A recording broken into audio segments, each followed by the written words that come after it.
Hi, good morning. Daljit Singh available with a new video, and in this video I'm going to make the comparison between the IELTS and PT speaking.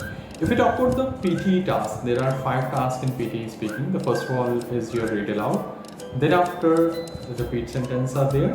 Then after describe image, read a lecture and answer short questions. So these 5 tasks are there. On the other hand, if we talk about IELTS, तो इसमें 3 parts ही होते हैं. Part 1 that include your personal questions, number of questions maybe 5 or 6.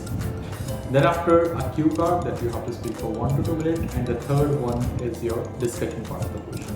तो ये 3 parts होते हैं IELTS में, चाहे वो academic हो चाहे वो general हो, और ये 5 part होते हैं PT में.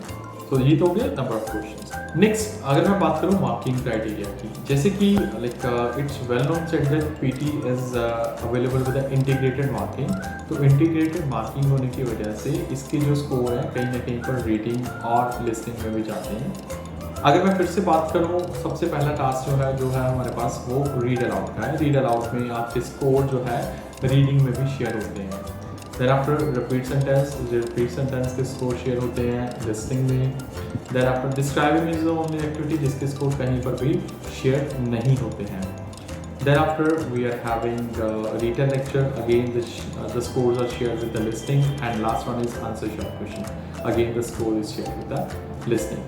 तो कहीं ना कहीं पर आपके अगर लिस्निंग में कुछ स्कोर आते हैं तो उसमें आपकी स्पीकिंग भी काफ़ी हद तक रिस्पॉन्सिबल है. दूसरी तरफ मैं बात करूँ IELTS की, चाहे वो एकेडमिक के जनरल है, तो हमने फर्स्ट पार्ट में देखा कि 3 पार्ट्स होते हैं इसमें. तो इसकी कोई भी स्कोरिंग किसी रीडिंग राइटिंग लिस्निंग को नहीं जाती है. सिर्फ अगर स्पीकिंग में है तो स्पीकिंग में ही है. So these are the first 2 major differences.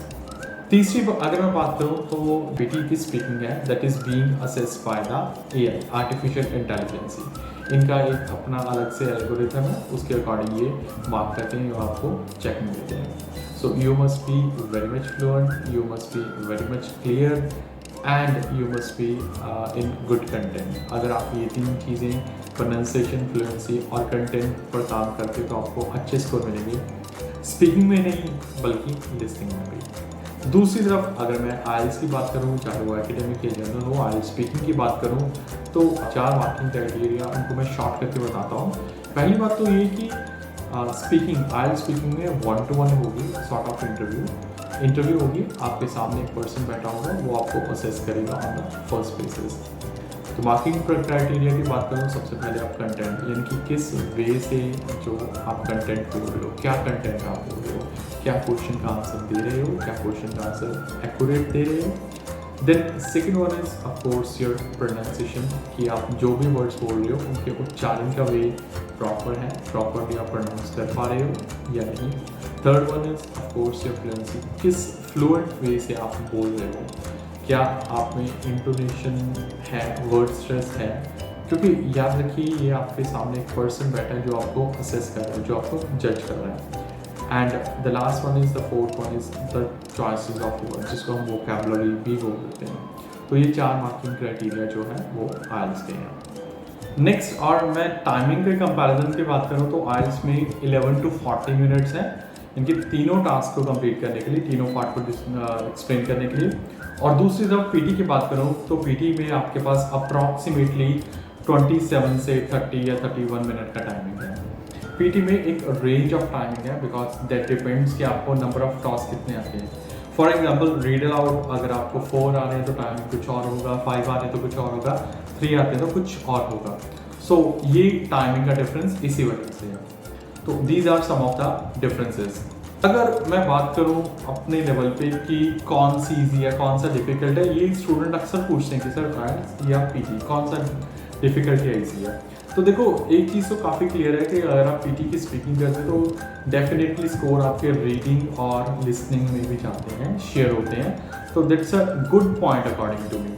अगर मैं रीडिंग की बात करूँ तो आपके अराउंड 33% या 32% स्कोर जो है वो शेयर होते हैं रीडिंग के साथ. सो दैट्स वाई कि अक्सर देखा गया है जो स्टूडेंट्स सेक्शनल टेस्ट में रीडिंग में 35 या 40 स्कोर लेते हैं, वही स्टूडेंट्स मॉक टेस्ट में 60 के ऊपर पॉइंट्स ले रहे हैं because score is being shared with the reading section from the speaking.